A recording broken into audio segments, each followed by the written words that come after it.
ETF index mutual funds నేర్చుకుని stock మార్కెట్లో రాణించాలనుకుంటున్నారా? వెంటనే ఈ నెంబర్కి కాల్ చేయండి.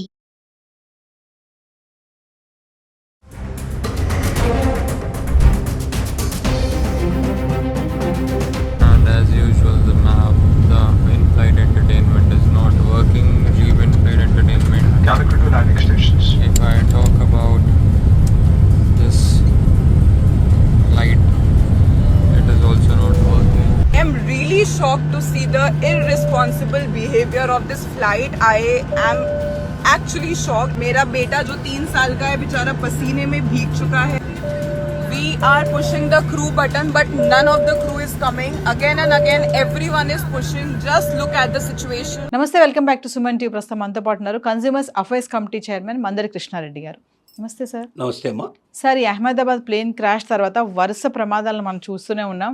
అంటే అంత ఎత్తున జరగకపోయినా వరుసగా అంటే ఉత్తరాఖండ్లో హెలికాప్టర్ కూలిపోవడము, అందులో కూడా కొంతమంది చనిపోయారు. మళ్ళీ చూస్తే ఒక ఆవిడి ఇలానే సేమ్ అక్కడ సెల్ఫీ, ఆకాష్ ఎలా తీశాడు సెల్ఫీ వీడియో, ఇక్కడ ఏసీ పనిచేయట్లేదు, స్క్రీన్ పనిచేయట్లేదని. అలాగే నిన్న ఆవిడ దుబాయ్ ఎయిర్ ఫ్లైట్స్లో కూడా ఇక్కడ కూడా ఇందులో కూడా ఏమీ సరిగా పనిచేయట్లేదని చెప్పి సెల్ఫీ వీడియో చేశారు ఒక ప్యాసింజర్. మళ్ళీ ఇంకా చూసుకుంటే సౌదీ ఎయిర్లైన్స్ దగ్గర అది కూడా టైర్లోంచి మంటలు వచ్చాయి, కంగారు పడ్డారు, దిగిపోవడం జరిగింది. సో వరుసగా ఎందుకు జరుగుతున్నాయి అంటారు ఇవన్నీ కూడా? అంటే కొన్ని సందర్భాలు ఎలా ఉంటాయంటే గతంలో 4-5 సంఘటనలు జరిగినవి ఉన్నాయి, కానీ ఒక పెద్ద ప్రమాదం తర్వాత ఈ 4-5 సంఘటనలు జరగడం వల్ల మనం వాటిని ఎక్కువగా గుర్తుపెట్టుకునే ప్రయత్నం చేస్తున్నాం, విశ్లేషించుకునే ప్రయత్నం చేస్తున్నాం. వాస్తవంగా అయితే మన దేశంలో కాకపోయినా మొత్తం ప్రపంచం లోపల కొన్ని వేల కొద్ది విమానాలు ఎప్పుడు ఎగురుతుంటాయి, గాల్లో ఎగురుతుంటాయి. లక్షల కొద్ది విమానాలు మొత్తం టోటల్గా ఉన్నాయి. ఈ ప్రపంచం అంతా కూడా ఇన్ని దేశాల లోపల దాదాపు పనిచేస్తున్నాయి. ఎక్కడో దగ్గర ప్రతి దేశంలో ఒక చిన్న పెద్ద సంఘటన ప్రతిరోజు జరుగుతూనే ఉంటుంది. అలా వరుసగా వారం రోజులు తీసుకుంటే వారం రోజుల సంఘటనలు వరుసగా ఉంటాయి. కానీ అప్పుడు మనం దాన్ని ఎందుకు గుర్తుపెట్టుకోలేదంటే భారతదేశంలో ఇంత పెద్ద సంఘటన అంతకుముందు ఎప్పుడు జరగలేదు.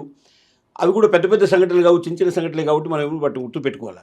ఇప్పుడు ఏం జరిగింది, ఒకేసారి 270కి పైగా ప్రాణాలు కోల్పోయిన పరిస్థితి, మంటలు మొత్తం టోటల్గా మాంస ముద్దలని కరిగిపోయే పరిస్థితి ఏర్పడటం, గుర్తుపట్టడానికి కూడా వీల్లేని పరిస్థితిలో ఉండటం, ఇలాగా చాలా జరిగాయి. ఇప్పుడు ఈ పరిస్థితుల్లో అసలు డిఎన్ఏ కూడా అది అందుబాటులో లేని పరిస్థితి ఏర్పడ్డాయి. ఇవాటికి మనం దాదాపుగా చెప్పాలంటే 48 శవాలకు మాత్రమే ఇప్పటిదాకా డిఎన్ఏ పూర్తి చేశారు. కానీ అందులో గుర్తుపట్టినవి ఏంటంటే 26 శవాలు, 28 శవాల కన్నా కూడా డిఎన్ఏ చేసినప్పటికీ మ్యాచ్ కావట్లేదు. అంటే ఒక్కొక్కరి దగ్గర వాళ్ళ తల్లి, తండ్రి, బ్రదర్సు ఎవరైతే ఉంటారో వాళ్ళతో పాటుగా డిఎన్ఏ మనకు కావాల్సిన వాళ్ళు, ముఖ్యంగా రక్త సంబంధికులకు సంబంధించినటువంటి డిఎన్ఏ తీసుకొచ్చి ఆ డిఎన్ఏలో 50% కన్నా ఎక్కువగా మ్యాచ్ అయితే అప్పుడు ఏం చేస్తారంటే అది వాళ్ళదే అని చెప్పి నిర్ధారణ చేస్తారు. కానీ అలా మ్యాచ్ అవ్వడం చాలా కష్టంగా ఉంది. నిన్న మనకు మాజీ సీఎం సంబంధించినటువంటి రూపానికి సంబంధించింది కూడా తీసినప్పుడు ఆయన దాంట్లో కూడా జరిగింది ఏమిటంటే ఫస్ట్ వాళ్ళ కజిన్ బ్రదర్, వాళ్ళ బ్రదర్ ఒకతను తీసుకొచ్చారు. ఆ బ్రదర్ది 50% కూడా మ్యాచ్ కాలేదు. కానీ కొడుకు వచ్చిన తర్వాత, కొడుకు సంబంధించినటువంటి మొత్తం డిఎన్ఏ ఇచ్చిన తర్వాత అది 50% కన్నా ఎక్కువ మ్యాచ్ అవ్వడం వల్ల గుర్తించగలిగారు. సో మరి అంత ఈజీగా గుర్తుపట్టడం చాలా కష్టం. ఇంకా దాదాపుగా 270 దాకా శవాలు మొత్తం టోటల్గా చూడాల్సి ఉంది. దాంట్లో 48 శవాలు మాత్రం పూర్తయినాయి. అంటే ఇవాటికి దాదాపుగా 5 రోజులు. అంటే ఇది మొత్తం ప్రాసెస్ పూర్తవడానికి 1 మంత్ నుంచి 2 మంత్స్ టైం పట్టినా, 3 మంత్స్ టైం పట్టినా ఆశ్చర్యపడాల్సిన అక్కర్లేదు. ఇలాంటి పరిస్థితులు ఉన్నాయి. ఎందుకంటే దాంట్లో చాలా వరకు అసలు రక్తం లేదు, మొత్తం ఆ శవాల లోపల ముక్కలైపోయినాయి, ముఖ్యమైనటువంటి అవయవాలే దాంట్లో దొరకలేదు. ఇలాంటి పరిస్థితి ఉంది. ఈ పరిస్థితుల్లో ఏమవుతుందంటే ఎక్కడ ఏది జరిగినా ఉలిక్కిపడే పరిస్థితి పడతారు. అసలు ఎవరైనా ఫ్లైట్లో ప్రయాణం చేయాలనుకున్నప్పుడల్లా పొద్దున్నే వార్త చూశాడనుకోండి, ఇవాళ ఏం జరిగింది, ఇవాళ పొద్దున జరిగిన సంఘటన చూసుకుంటే మనం సౌదీ నుంచి వచ్చిన ఒక విమానం లక్నోలో దిగుతూ ఉండంగానే టైర్లలో మంటలు వ్యాపించాయి, విపరీతంగా మంటలు వ్యాపించాయి. లోపల ప్రయాణికులు 250 మంది ప్రయాణికులు ఉన్నారు. ఇంకా మొన్నటి సంఘటన జ్ఞాపకం చేసుకుంటే ప్రతి ఒక్కరి ప్రాణాలు పైపైనే పోయే పరిస్థితులు. వాళ్ళంతా జిడ్డాకు వెళ్ళి చూస్తున్నారు. వాళ్ళు జిడ్ ప్రయాణికులు, మన హజ్ అంటాం కదా మనం, హజ్ ప్రయాణికులు వాళ్ళంతా. అంటే అక్కడ మక్కాకు వెళ్ళి వస్తున్నారు. 250 మంది ప్రయాణికులు లక్నోలో దిగుతుండగానే టైరు మొత్తం కంప్లీట్గా మంటలు వ్యాపించాయి, భయంకరమైన మంటలు వ్యాపించాయి.